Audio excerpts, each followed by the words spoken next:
Bueno, mi nombre es Amaury Martínez Parra, soy de la Universidad Veracruzana de la Facultad de Medicina y en esta ocasión voy a hacer la evaluación de tórax y abdomen. Tenemos a la paciente con nuestras medidas de seguridad indicadas, que es el cubreboca, y me voy a presentar con la paciente. Hola, buenos días, mi nombre es Amaury Martínez Parra y soy el médico que la va a atender el día de hoy. Entonces, la manera en que se va a evaluar el tórax va a ser inspección general primero, seguido de palpación, percusión y auscultación. A la hora de hacerlo en abdomen, el orden va a cambiar, va a ser inspección, auscultación, percusión y palpación. Lo primero que vamos a hacer es, visualmente voy a examinar a la paciente. La paciente hace 8 días tuvo una luxación de hombro y es el motivo por el cual el brazo lo tiene de esta manera. Ella va a estar usando cabestrillo durante 3 semanas, entonces para la exploración se retiró el cabestrillo, pero la inmovilización debe de seguir. Es por eso que usualmente se le pediría a los pacientes que pues nos den el acceso a su tórax para poderlo evaluar adecuadamente, pero en esta ocasión pues se omite esa parte. Visualmente voy a examinar cómo es que está ventilando la paciente. Le pido que respire hondo, sáquelo, otra vez, sáquelo. Y visualmente yo puedo ver la simetría en los movimientos ventilatorios. En la piel no logro apreciar nada, pero ¿qué es lo que puedo buscar? Puedo buscar equimosis, puedo buscar hematomas. Visualmente no se ve ninguna zona deforme y tampoco se logran apreciar cicatrices ni alguna otra cosa relevante que me pueda llamar la atención, lunares, etc. Posteriormente voy a realizar la evaluación posterior. De igual forma, visualmente, le pido a la paciente que respire, exhale, inhale, exhale, y veo que los movimientos ventilatorios son simétricos en ambos lados. La parte más importante de la inspección va a ser identificar las estructuras que nos van a servir como referencia. Entonces, en la línea media vamos a encontrar el esternón y esa línea nos va a servir de referencia para localizar otros puntos más adelante. Hacia los laterales de la línea media por 1 centímetro vamos a encontrar las líneas paraesternales y tomando de referencia las clavículas vamos a tener en un punto medio la línea media clavicular. Hacia los laterales en ambos extremos vamos a tener línea media anterior axilar y si le pido que alce el brazo, exactamente por en medio de la axila vamos a encontrar la línea media axilar. Entonces todos estos puntos nos van a servir de referencia más adelante para los siguientes pasos, que son percusión, auscultación y palpación. Un punto importante a la hora de la inspección visual del abdomen va a ser, sí, efectivamente, visualizar el movimiento simétrico y sin deformidades en la caja torácica. Pero ¿qué pasa cuando vemos una fractura de costilla? Usualmente visualmente se logra apreciar que donde está la fractura, a la hora que el paciente inspira, sobre la costilla fracturada, la piel se deprime. Y también podemos llegar a observar lo que es un tórax inestable, también se le conoce como tórax batiente o bolet costal, que la definición más simple del tórax inestable va a ser 2 o más fracturas en 2 o más costillas. Por lo tanto, entonces si yo tengo una costilla fracturada de este lado y de este lado, y la costilla que se encuentra inferior a ella se encuentra fracturada de los mismos puntos a ambos laterales, por lo tanto esto me va a crear una parrilla costal que va a ser susceptible a los movimientos del pulmón. Entonces eso me va a generar un tórax inestable en el cual va a haber o una deformidad o una asimetría en los movimientos respiratorios.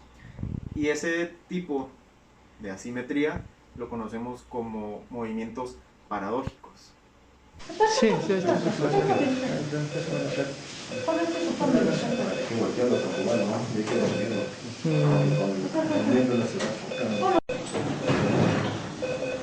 Y ahí está, ahí dice, ¿no? Ahora, en la parte de la palpación, vamos a comenzar por la zona anterior. y la zona de superior a inferior. Vamos a palpar, y qué es lo que podemos buscar en esta zona. Es usual que en pacientes que tengan dificultad respiratoria se puede llegar a presentar enfisema subcutáneo, igual en pacientes de trauma. Entonces, con esto vamos a inspeccionar si hay enfisema subcutáneo, que se presenta como un abultamiento, inclusive si se toca es crepitante. Entonces, vemos que no hay presencia de enfisema subcutáneo.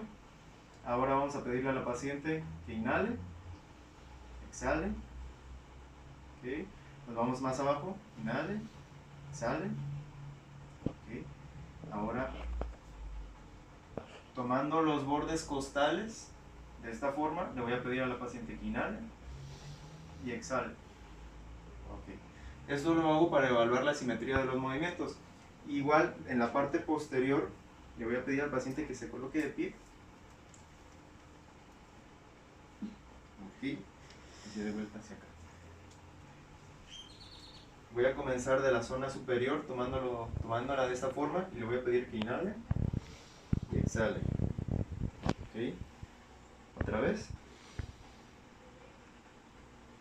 Y por último, exhale. Ok, y así valoro que los movimientos son correctos. Continuando con la evaluación, ahora vamos a hacer la parte de la percusión. Y aprovechando que ya tenemos a la paciente de espaldas, vamos a comenzar por aquí. Entonces vamos a percutir en las líneas paravertebrales, no es la línea media, paravertebrales hacia un costado, en estas dos zonas, evitando percutir en las zonas que son supraescapularias, porque la zona de esos músculos hacen que se perciba una matidez por el grosor de los músculos y los huesos. Entonces, la forma en que vamos a percutir es con una mano vamos a colocar el dedo medio y con la otra, igual con el dedo medio, vamos a percutir en la última falange del dedo. Siempre es muy importante el muñequeo. Entonces vamos a percutir y vamos a comparar el primer lugar percutido con su lado unilateral. Entonces comparo un lado y comparo con el otro. Lo hago de forma de escalera. Ese fue el primer punto percutido, me voy hacia abajo el segundo, okay, y lo comparo con el del otro lado. Me voy hacia abajo el tercer punto y lo comparo con el otro lado. Me voy hacia el cuarto y lo comparo con su otro lado. Y el quinto, ok, y así voy identificando que sean simétricos en ambos lados. Ya cuando voy en sentido descendente, voy rodeando lo que son la parrilla costal hacia los laterales. ¿Para qué es esto? Bueno, le pido a la paciente que se voltee. ¿Para qué es esto? Esto lo hago cuando estamos sospechando de un neumotórax o un hemotórax o un derrame pleural. Entonces el líquido que se encuentra en la cavidad pleural nos va a dar un sonido mate en lugar de un sonido resonante como usualmente se puede encontrar. ¿Qué es lo que pasa cuando hay un neumotórax? Bueno, si tal vez no hay aún una desviación de la tráquea, pero yo ya estoy sospechando de un neumotórax, no sé, del lado derecho, entonces yo me voy a percutir y tal vez no escucho un sonido normal, una percusión normal, que sería un sonido resonante, sino escucho hiperresonante, significa que hay mayor cantidad de aire ahí. Me voy del otro lado y ahí en este caso es igual, pero en el caso de un neumotórax se va a escuchar distinto. Y si yo bajo y me encuentro con un sonido mate, donde debería haber un sonido resonante, me indica que hay líquido en esa cavidad, que puede ser un hemotórax.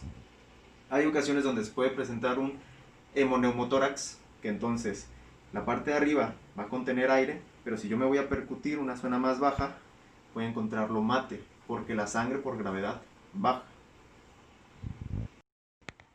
Ahora, último punto muy importante de la evaluación de tórax va a ser la auscultación, y es donde hay gran contenido para evaluar. Vamos a localizar primero los puntos que vamos a auscultar, comenzando por la parte pulmonar, que puede ser la más corta. Yo voy a auscultar sus pulmones. No, así está bien. Yo voy a auscultar sus pulmones. Primero, inspeccionando las ápices de los pulmones, que son en el segundo espacio intercostal, línea media clavicular. Ahí voy a encontrar una base, la ausculto y lo que quiero escuchar es un murmullo vesicular normal, que sería el sonido normal de los pulmones. Lo comparo con la ápice del lado contrario y posteriormente me voy a evaluar las bases, que es, levántate un poco tu brazo, la voy a evaluar en el quinto o sexto espacio intercostal, línea media axilar, y lo comparo con el otro lado, de este lado, ahí estoy, y lo comparo. ¿Qué es lo que puedo llegar a escuchar? Distintos tipos de sonido dependiendo de la patología del paciente. Puedo encontrar sibilancias, estertores, roncus, y ahorita les voy a explicar en un video comparativa de los sonidos para que lo sepan detectar.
Ahora, una vez evaluada la parte pulmonar, vamos a evaluar la parte cardíaca.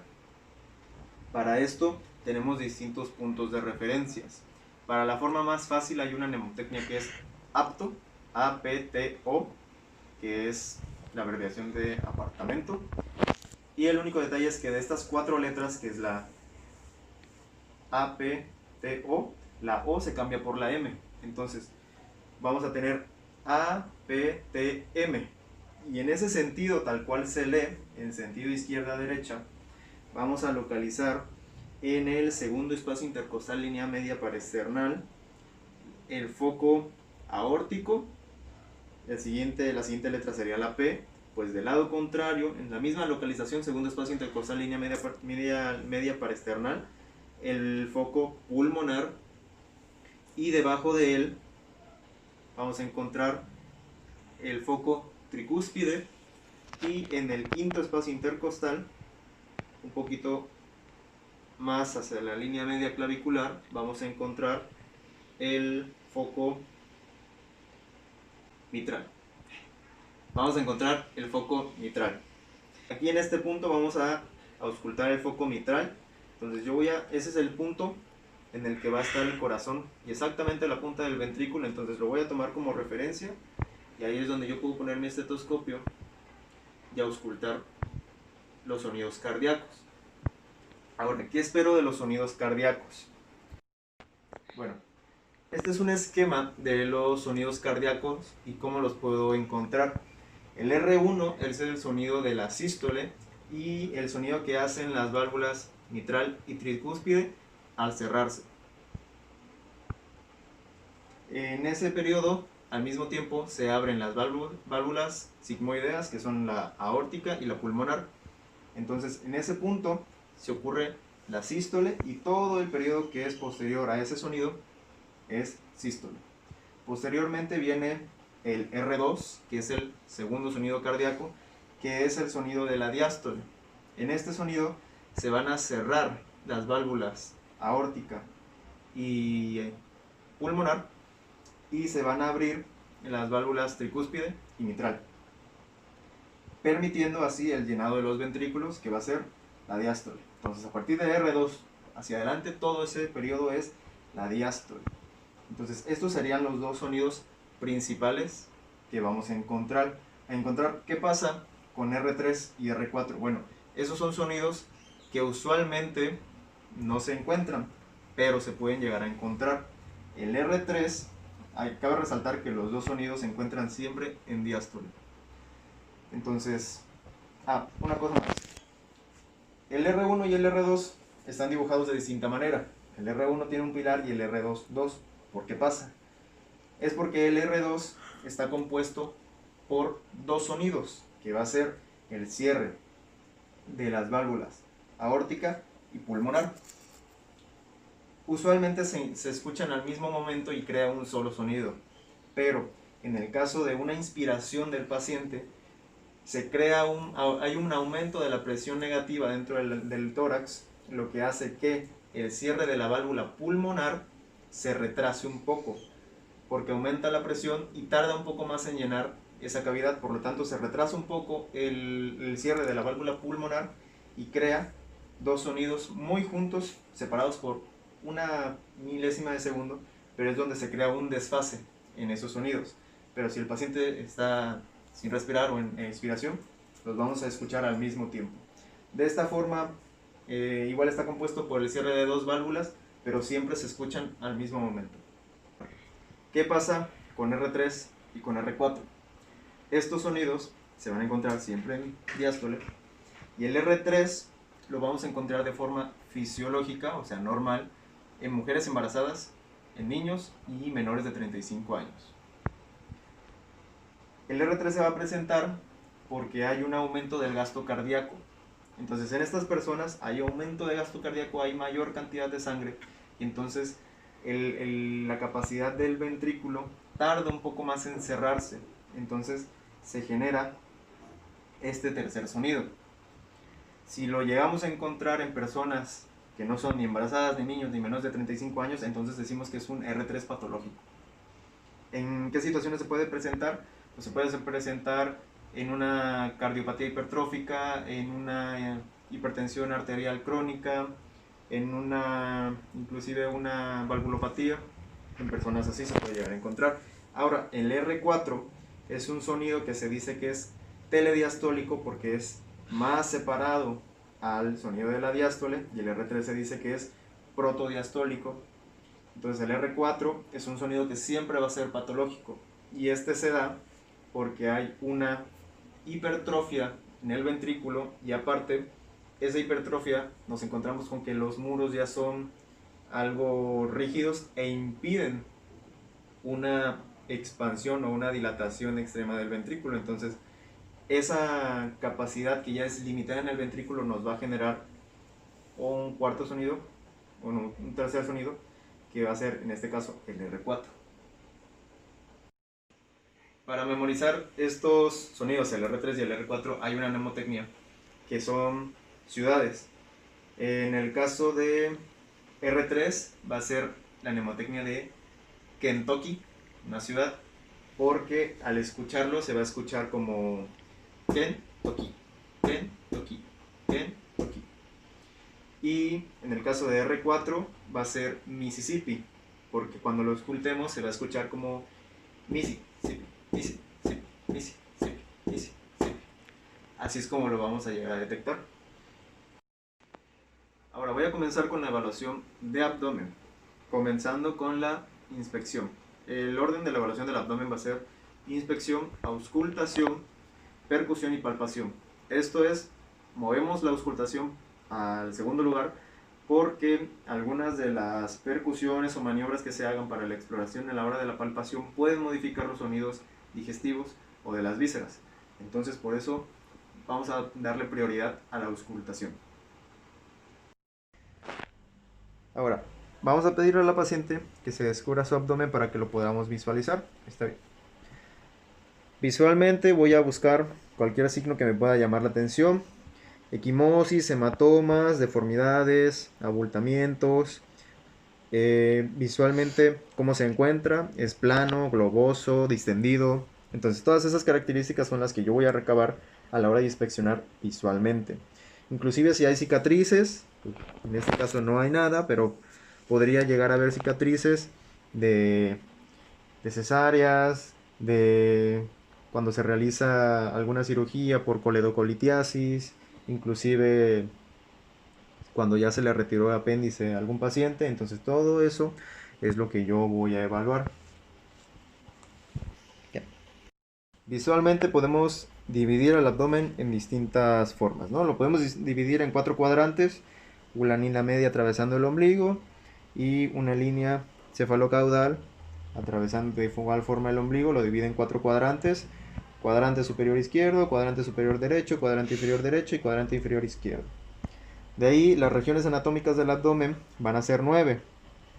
Tomando el ombligo como el centro, voy a trazar una línea por encima de él y otra debajo de él, y una siguiendo la línea media clavicular, y del otro lado la línea media clavicular. Entonces tengo 1, 2, 3, 4, 5, 6, 7, 8 y 9 cuadrantes. Hipocondrio derecho, el hipogastrio, hipocondrio izquierdo, flanco izquierdo, mesogastrio, flanco derecho, fosa ilíaca derecha, el hipogastrio y la fosa ilíaca izquierda. Entonces, esos son mis puntos de referencia, los cuales me van a servir para la evaluación del abdomen. Ahora, a la hora de la auscultación, voy a tomar como referencia que puedo yo auscultar prácticamente en cualquier punto del abdomen, y como por su anatomía el sonido viaja muy bien a todas las regiones, pues voy a escuchar casi lo mismo en los 4 cuadrantes. Donde me puedo enfocar más es en auscultar la zona de la aorta. La aorta va a bajar del ombligo hacia su lado izquierdo. Por este lado va a ir bajando la aorta. De donde se encuentra el ombligo a los laterales voy a encontrar las arterias ilíacas. Si yo trazo una línea o tomo de referencia la apófisis sifoides y el ombligo en el punto medio, aquí voy a tener que es la altura en donde salen las arterias renales, y yo las puedo auscultar. Entonces, ¿para qué se hace esto? Esto se hace cuando estoy sospechando de algún aneurisma aórtico abdominal. Entonces, mis puntos de referencia va a ser auscultar arterias renales, auscultar aorta y auscultar las arterias ilíacas. Y si yo me sigo, inclusive hacia abajo, a la zona inguinal, puedo auscultar las arterias femorales. Ahora, en la percusión, vamos a percutir distintas zonas del abdomen, en las cuales vamos a estar esperando un sonido timpánico, que son los dos sonidos que podemos encontrar en el abdomen: timpánico y con matidez. Entonces, cuando yo me voy acercando del lado derecho a la parrilla costal, es normal que empiece a escuchar una zona de matidez. Cambia, no es lo mismo aquí que acá, porque en esta zona ya me voy acercando a donde está el hígado. Entonces es una víscera sólida, por lo tanto me da ese sonido mate.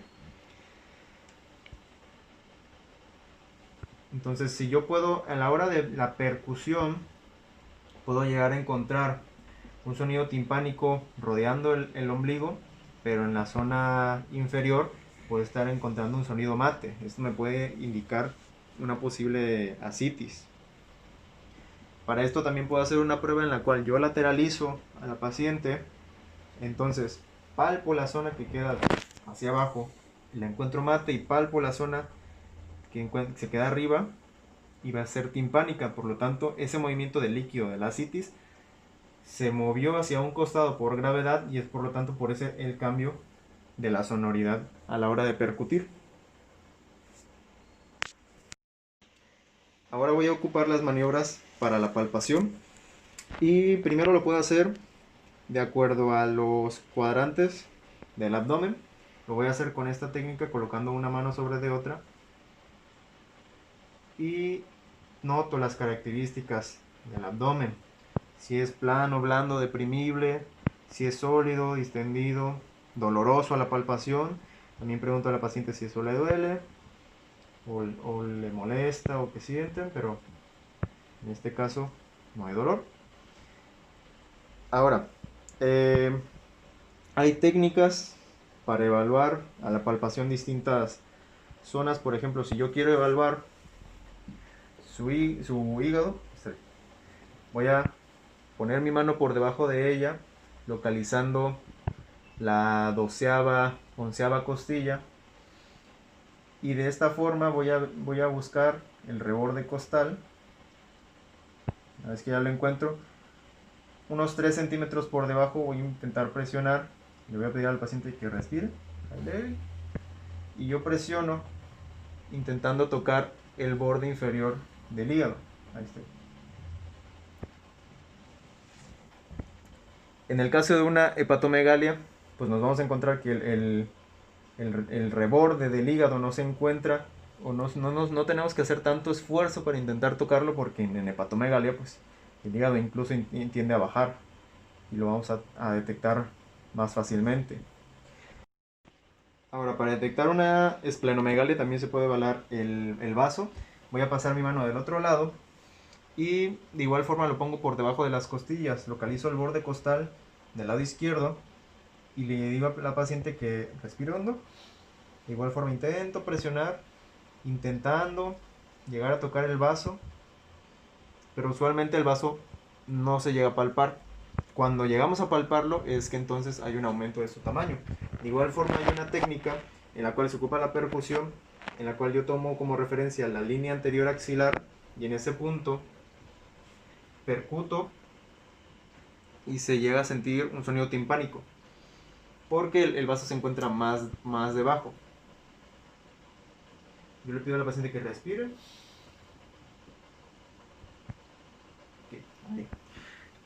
Entonces el vaso se encuentra por debajo, casi a la altura de la línea media axilar.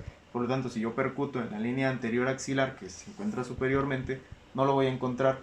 Si lo llego a encontrar, entonces me quiere decir que hay un aumento de su tamaño del vaso, que hay una esplenomegalia. En caso de sospechar de una apendicitis o una peritonitis, vamos a buscar la cresta ilíaca del paciente.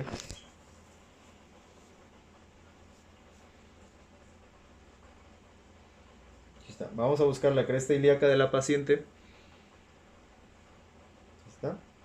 Y vamos a dibujar una línea imaginaria del ombligo a la cresta ilíaca. Dividimos esta línea en 3 puntos, en 3 secciones iguales, que sería aquí uno y aquí otro.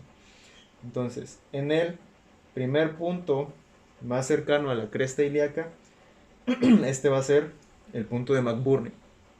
Y si yo presiono y rápidamente quito la presión sobre el punto de McBurney y genera dolor, entonces a eso le vamos a llamar el signo de Plumber. Entonces el dolor, al retirar rápidamente la mano, ese es un signo típico de apendicitis.